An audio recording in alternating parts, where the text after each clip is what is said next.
Jordan Peterson's 12 Rules for Life. And I mentioned that he's a Canadian clinical psychologist and a professor of psychology at the University of Toronto. He does lean a little on the religious side, which I'm not saying is a good thing or a bad thing. Just pointing it out because it is obvious.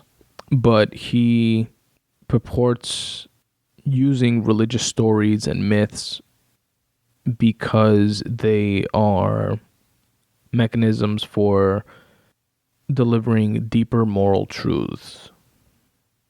And he thinks that they are good vehicles for doing just that. I think he's a great thinker. I've listened to tons of debates of his and just talks in general, a bunch of podcasts. He's a great modern thinker and deeply thoughtful with what he does. His book is a bit of a dense read, but definitely readable, definitely followable. Are either one of those words? Readable is, right? Followable, not too sure.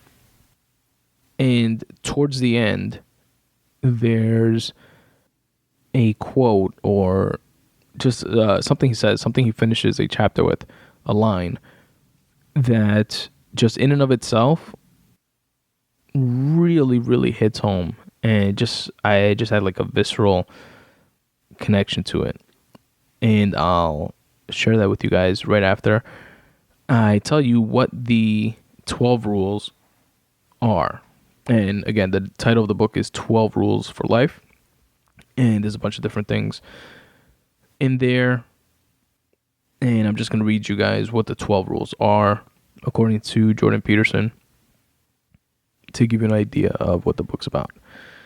Number 1 is stand up straight with your shoulders back. Number 2, treat yourself like someone you are responsible for helping. That's an important chapter. I think we, those of you that are more on the selfless, like giving side, don't lose sight of yourself either. You can't help others unless you help yourself, and you should treat yourself like someone you are responsible for helping. Number 3, befriend people who want the best for you. Number 4, compare yourself to who you were yesterday. That's another good one. Don't focus on comparing yourself to others. Don't focus solely on who you want to be. Focus on who you were yesterday and give yourself a contrast of what you're doing in the moment to better yourself versus who you were yesterday. And like we were speaking about earlier, journaling 1 sentence a day at least helps there. Or just journaling in general. Read about something from 3 weeks ago and see how you of today compares to then. Number 5, do not let your children do anything that makes you dislike them. There's some pretty salient parenting advice throughout the book, and that rule number 5, which is I believe the rules coincide to like chapters.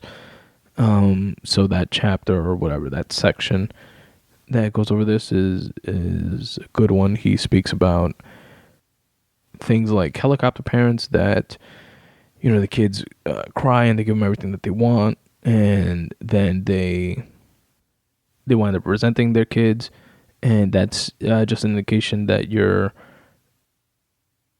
allowing them to do something that makes you dislike them, and other people are going to feel the same way. Like you're reinforcing a behavior that to someone else, to like a friend or a boyfriend or girlfriend in the future, they are a brat with, or they are spoiled, or to an employer in the future, they're the employee that complains about having to work 15 minutes of overtime, or to a customer in the future, if they are some sort of entrepreneur or something like that, become the asshole that doesn't take care of their customer. You're like reinforcing those types of traits at a young age that snowball into socially consequential things in their adult life.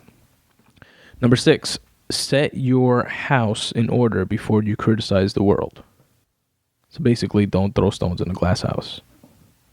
Have your shit together before you start pointing the finger and looking for holes in other people's game and just bitching and complaining about anyone else before you yourself have your shit in order. Number 7, pursue what is meaningful, not what is expedient. 8, tell the truth, or at least don't lie. 9, assume whoever you're listening to knows something you don't. That's another good one. I've always been of the mindset that anybody can teach you something, regardless of who they are, regardless of who you are.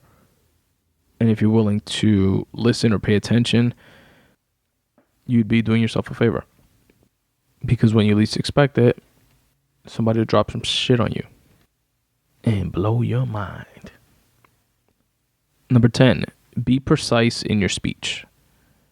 That's a good one for me. I should re-listen to that. I'm definitely not precise in my speech.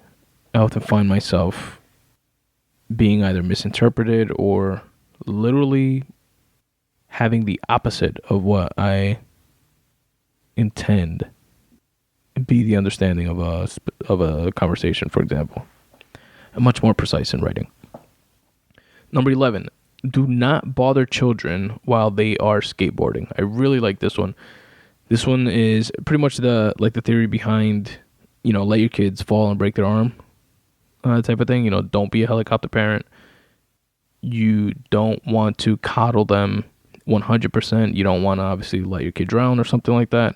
But you also do not want to baby them to the point that they're not prepared to go into the world when realizing that it's not completely nerfed like their childhood and upbringing was. And number 12, pet a cat when you encounter one in the street.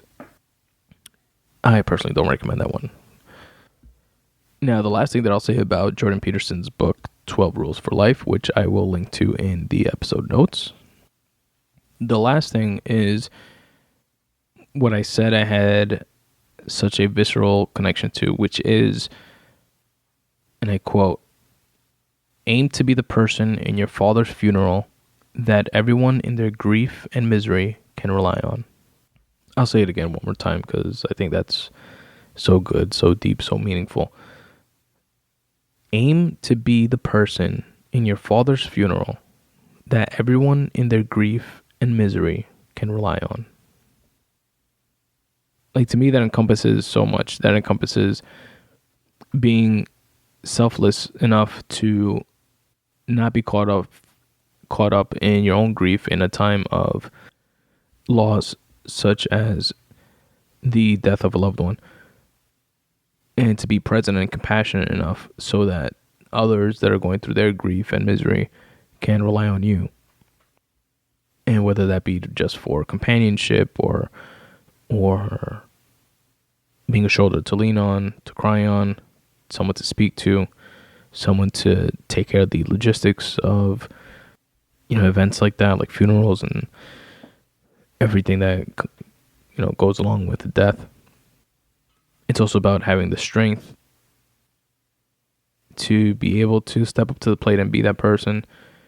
It's about honoring the person that has passed and being strong and being a pillar and not letting their passing completely crumble the lives of their loved ones as well as yours. It's also about the way it's phrased, specifically coming of age, of stepping up to the plate after the loss of your father or loved one. There's just so much in there, in that one phrase, that instantly just resonated. So yeah, it was a pretty dope read, and I recommend it. Again, the book is called 12 Rules for Life, subtitled An Antidote to Chaos, and it's by Jordan B. Peterson.